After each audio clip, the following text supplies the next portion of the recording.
All right. Hello, everyone. Welcome to Connecting the Dots with Dr. Ashaye.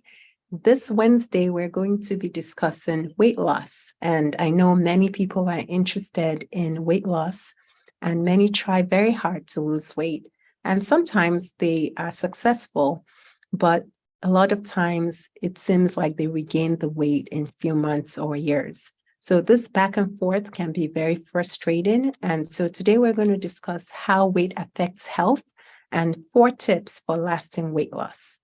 Okay, so but before we get into it, if you have not already, please hit that subscribe button. Help us get the word out so more people can get the right information. You're listening to Connecting the Dots with Dr. Ashaye. Welcome if this is your first time listening. I'm your host, Lola Ashaye. I'm a board-certified family medicine and lifestyle medicine doctor and owner of In Touch Primary Care in Sugar Land, Texas. So you can check us out on our website, www.intouchprimarycare.com.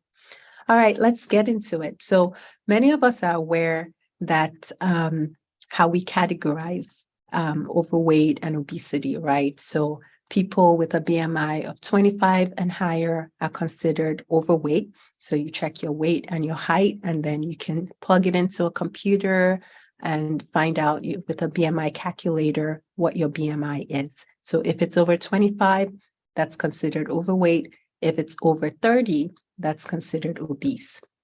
And 42% of Americans have a BMI over 30. And we know that there are some limitations to the BMI, right? Because using the BMI as the only way to measure weight may not tell you the entire story. But for the most part, it's still used because it's very easy to calculate, check, and you can check your weight pretty easily and your height. But it's also very easy to track progress. And the thing is, most of the time when adults gain weight, usually means that they're gaining more body fat, not muscle.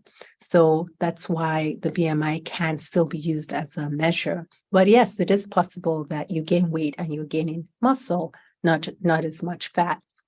But for the most part, BMI is used as a way because, like I said, it's easy to track. But there are other helpful measures to assess weight. And you can use like a waist circumference. So you can pretty much get a tape measure around your abdomen horizontally. So you find your iliac crest, which is the hip bone on the sides, on both sides of your hip. Like when you're sitting down, you can feel it pretty easily if you just kind of move to the sides. And you can just get a tape measure and measure. If you're a woman, it should be 35 inches or lower. Actually 34 inches or lower. And if you're a man, it should be 39 inches or lower. So if it's 35 or higher or 40 or higher for women and men respectively, that's considered that you're at risk. So you could have a normal BMI and your waist circumference is high, and that can actually still increase your risk for diseases, for serious health conditions. So just because it doesn't show doesn't mean that there isn't an issue. So it's not really just about the weight, it's really about the health. So how does this excess weight affect health? Really, it's excess fat that affects health. And that's because fat cells actually act like an organ, especially when they are around the abdomen. So they actually secrete substances, hormones that cause inflammation. So I'll tell you 3 ways, and there are many ways that fat affects health. But one way is that, like I said, we have these fat cells. They actually secrete substances, and that causes inflammation in the body. And when there's inflammation in the body is less responsive to insulin, which changes the way that the body processes fats and carbs. So that causes problems with blood sugar. And that's why people that have a BMI over 30 are much more likely to be diabetic.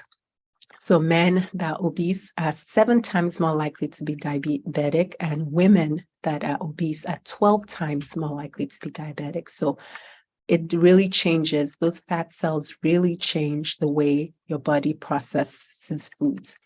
The other thing is those substances that the fat cells secrete, the inflammatory markers and inflammatory substances, they actually also affect the blood vessels, so increases the risk of heart disease and strokes. So 81% higher risk of heart disease, 64% higher risk of stroke in people that were obese.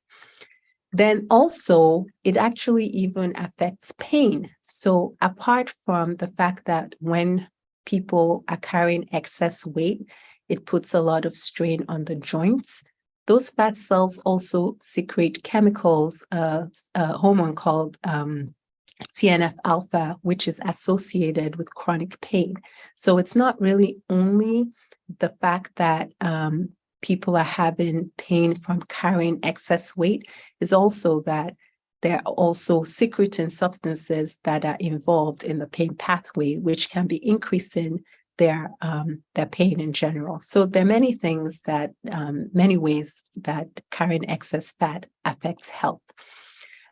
We know that obesity increases the risk of sleep apnea, increases the risk of osteoarthritis, depression, anxiety, and various cancers. So it's something that needs to be addressed. But there's good news, okay? Obesity is reversible, and even losing a few pounds can make a difference. So for example, losing 6 to 12 pounds can reduce your risk of diabetes by 30 to 60%. So it's not an all or nothing thing. You know, some people get frustrated because they haven't lost all the weight they want to yet, but don't be discouraged. Just do what you can, start where you are. Whatever you're able to lose now makes a difference. Don't think that, you know, until you get to your 50-pound goal, you're not making a difference. Everything counts. People that lose 5 to 10% of their weight, that they can reduce that A1C by 1%, which is significant because you can go from A1C of 6.5, which is considered diabetes, to 5.5, which is considered normal. So that is important. And studies show that people that lose 20 to 30 pounds actually reduce their mortality, their risk of dying by 25%. So pretty significant things that happen when you're able to lose some weight, even if it's not at your goal weight. So that's important. Okay, what about the people that say, you know what, it runs in my family. There's nothing I can do. It's just, you know, everybody in my family struggles with this. Well, you actually have a pretty good chance. So there was a publication at the Harvard School of Public Health that addressed this. They found that many people who carry the so-called obesity gene, that's the FTO gene on chromosome 16, that was identified in 2007. Many people that carry this gene actually do not become overweight. And healthy lifestyles can actually counteract genetic effects. So those who carry the genes and were not active had higher weights than those that did not carry the gene. So there is some obviously genetic benefit. So if you're not carrying the gene and maybe you're not as active, you may have a lower BMI than someone that carries the gene, right? But those who were physically active and they carried the gene, there was no difference between them and others that did not carry the gene. So basically, the good news is even with people that have genetic predisposition to gain weight, becoming obese generally also requires a change in diet and lifestyle behavior. And a lot of that is affected by environment. Okay. All right. So let's see what we can do. What are 4 things that can help us, you know, in terms of weight management? And I'm talking about this from a long-term perspective because, like I said, a lot of people have tried many different things and maybe are successful for some time, but oftentimes what I see is within a few months or within a few years, they gain the weight back. So what can you actually do? Well, these are lifelong habits that are helpful. And I'm going to explain why. And they're simple things, but they're not necessarily easy, as one of my mentors says. All right. The first one is prioritizing sleep. So sleep, what happens when you sleep is we know that decreased quantity and quality of sleep is actually linked to obesity. And lack of sleep, what happens is your leptin, which is the hormone that makes you feel full, is downregulated. And your gremlin, which is a hormone that makes you feel hungry, is upregulated. So what happens when you don't get enough sleep is your hormones are out of, they're not working as they should, and you are hungrier than you should be throughout the day, and you're choosing unhealthy foods throughout the day. And so sleep is really important. It's a big part of trying to manage weight properly. And so a lot of people do all kinds of diet, doing all kinds of things, but if you're not also incorporating healthy sleep, that could be, you're pretty much not, you're not helping. It's not going to help in the long run. So that's important, prioritizing sleep. The next thing is stress. So again, this is another thing that people underestimate the power that stress has. Stress actually, when people are stressed, you're less likely to engage in healthy behaviors, first of all. But stress increases your cortisol level. And the people increased cortisol, people that have increased cortisol are more likely to be obese and to have excess weight around their midsection. So stress does play a role, and reducing stress, there are ways to do that intentionally, can be really helpful in management of obesity. So beyond diet and exercise, these things also need to be addressed. Now, obviously, being physically active is very important as well. But one of the things now that we're seeing a lot, we're sitting a lot. Sitting because we're no longer having to go into work. We're working from home a lot. And sitting, for every 2 hours spent watching TV, it's associated with a 23% increase in obesity. 2 hours. So how often are we doing that? So those little things matter. So just making time for physical activity and not just sitting all the time makes a difference. Making an effort. If it's something you can do while standing or walking, make sure you stand and walk and do it. And avoid sitting as much as you can. And the last one we'll touch on today is healthy eating. So foods directly associated with weight gain, and we all know this, high fat, high sugar foods increase weight gain, right? Especially processed foods, but also meats in general have saturated fat, which increases weight gain, increases the risk of weight gain. So just, watching the fat and the sugars makes a big difference, in addition to all the other things we just talked about.